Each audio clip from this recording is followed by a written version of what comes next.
सुमन अपनी पत्नी मीना के साथ एक छोटे से घर में रहता था। वो दोनों ही भगवान शिव के परम भक्त थे। दिन रात भगवान शिव की पूजा आराधना करते और दोनों ही मन के काफी सच्चे थे। सुमन रिक्शा चलाकर अपना घर चलाता था,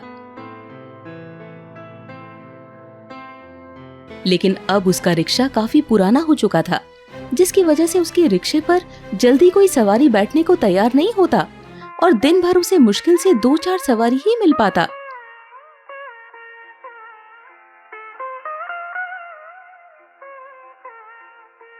सुमन से दूसरा रिक्शा वाला कहता है, सुमन, तुम्हारा रिक्शा काफी पुराना हो चुका है। इसे तुम ठीक भी कराओगे तो भी काफी पैसे लगेंगे। क्यों ना तुम थोड़े पैसे लगाकर नया रिक्शा खरीद लो। सुमन दूसरे रिक्शे वाले से कहता है, चिंटू, क्या तुम्हें नहीं पता कि मेरी हालत इतनी अच्छी नहीं है कि मैं एक नया रिक्शा खरीद सकूं? बड़ी मुश्किल से खर्चा निकल रहा है। आज तो सिर्फ 2 सवारी ही मिली हैं और उस पर भी उन्होंने पूरे पैसे नहीं दिए। अब इसी में से शिवजी के भोग के लिए प्रसाद भी लेना है और रात के भोजन का प्रबंध भी करना। तभी चिंटू रिक्शे वाला बोला, तुम चिंता मत करो सुमन, एक दिन भगवान शिव की कृपा तुम पर जरूर होगी। हाँ चिंटू, मुझे अपने ईश्वर पर पूरा भरोसा है। आज मैं जो भी हूँ उन्हीं की बदौलत हूँ।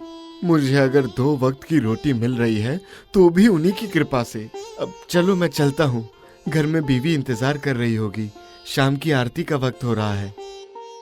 सुमन शिवजी को धन्यवाद करते हुए और मन ही मन उन्हें याद करके वहाँ से चल देता है। रास्ते में उसका रिक्शा पंचर हो जाता है। आज उसने सिर्फ 20 रुपए ही कमाए थे।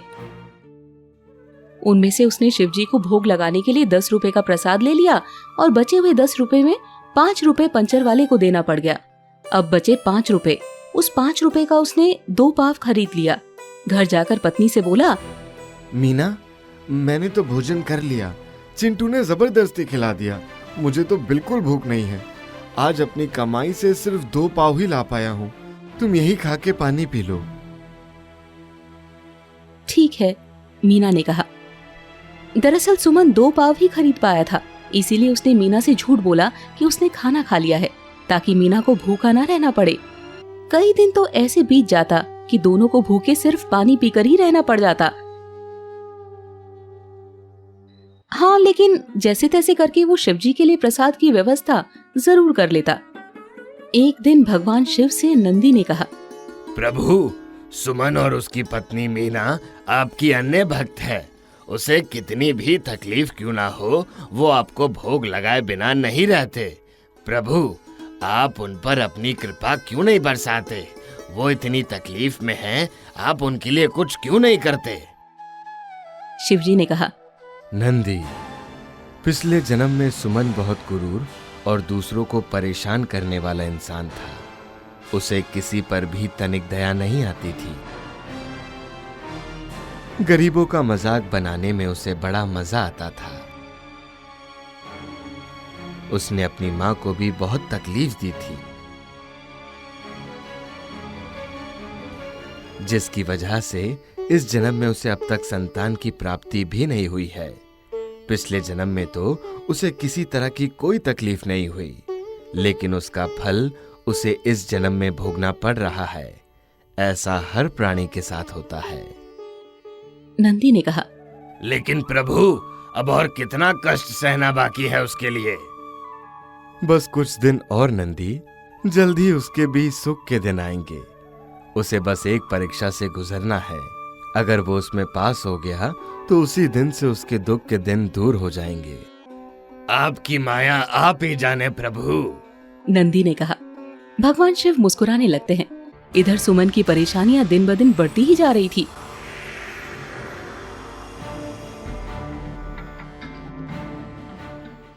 हालांकि शिवजी के लिए उसकी भक्ति में कोई कमी नहीं रही थी।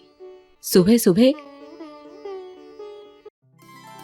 सबसे पहले दोनों पति पत्नी पूजा करते, उसके बाद ही अन्य कार्य करते। भगवान शिव की मूर्ति के पास मीना शिवजी से कहती है, हे भगवान, अगर हमने अपने जीवन में थोड़े से भी पुण्य कार्य किए हैं तो हमारे कष्ट हर लो भगवान। भगवान, हमें संपत्ति की कोई लालसा नहीं, लेकिन हमें इतना तो दो भगवान कि हमें 2 वक्त की रोटी मिल सके और आपकी पूजा में कोई विघ्न ना हो। और भगवान, हमारी सूनी गोद भर दो भगवान, हमें एक संतान तो दे दो। पूजा के बाद सुमन अपनी रिक्शा निकालता है और शिवजी को याद करके बस स्टैंड की तरफ निकल पड़ता है। सुमन मन ही मन सोचता है, हे भगवान, पिछले 3 दिनों से हम भूखे हैं, आज हमें इतना तो दे दो कि हमें एक वक्त की रोटी मिल सके। सुमन ये सोचता हुआ जा रहा था कि भगवान शिव एक वृद्ध व्यक्ति के वेश में उसके पास आ गए। वृद्ध व्यक्ति ने सुमन से कहा, सुनो बेटे, मेरा बटुआ चोरी हो गया है। मेरे पास 1 रुपया भी नहीं है और मुझे यहाँ से काफी दूर जाना है। कोई बिना पैसे के मुझे मेरे घर तक पहुँचाने को तैयार नहीं है। मैं इतना बूढ़ा हूँ कि खुद चलकर नहीं जा सकता। ऊपर से इतनी तेज धूप और इतनी गर्मी है कि वो मुझसे सहन नहीं हो रही। क्या तुम मुझे मेरे घर तक छोड़ दोगे? लेकिन मेरे पास तुम्हें देने के लिए कुछ नहीं है। सुमन ने कहा, मैं तो बस स्टैंड जा रहा था, लेकिन अब आप इतने परेशान हैं तो मेरा कर्तव्य बनता है कि मैं आपकी मदद करूं। आप रिक्शे पर बैठ जाइए बाबा, मैं आपको आपके घर छोड़ देता हूं। वृद्ध व्यक्ति रिक्शे पर बैठ जाते हैं।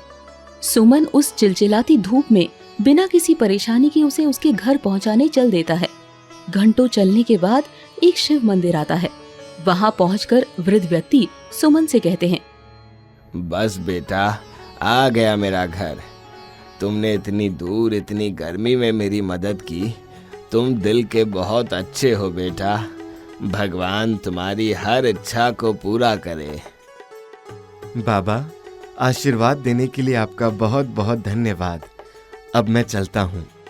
तभी भगवान शिव अपने असली रूप में आ जाते हैं, जिसे देखकर सुमन उनके चरणों में गिर जाता है। प्रभु, आप मेरे सामने, आपने इस भक्त की पुकार सुन ली प्रभु। मैं धन्य हो गया प्रभु। अब मुझे किसी और वस्तु की आवश्यकता नहीं है।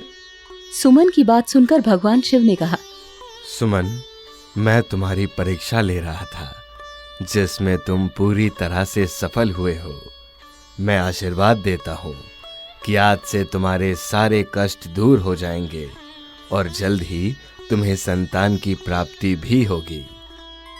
ये कहकर भगवान शिव वहाँ से अंतर्ध्यान हो जाते हैं। वो खुशी खुशी अपने घर जाता है तो देखता है कि उसकी झोपड़ी की जगह पर खूबसूरत सा पक्के का मकान बन गया है, जिसमें सारी सुख सुविधाएं उपलब्ध है। वो पत्नी मीना से सारी बात बताता है, जिसे जानकर दोनों खुशी से झूम उठते हैं। कुछ समय पश्चात उसे एक बेटी और एक बेटा होता है। अब सुमन रिक्शा बेचने का व्यापार करने लगता है, जिससे उसे काफी अच्छी आमदनी होती है।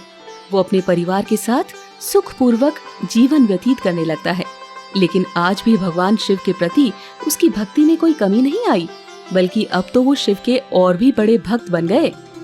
दोस्तों, इस कहानी से हमें यही सीख मिलती है कि कर्म के पथ से इंसान को कभी नहीं भटकना चाहिए और ईश्वर पर से विश्वास किसी भी सूरत में नहीं खोना चाहिए, क्योंकि कर्म का फल हमें एक ना एक दिन जरूर मिलता है।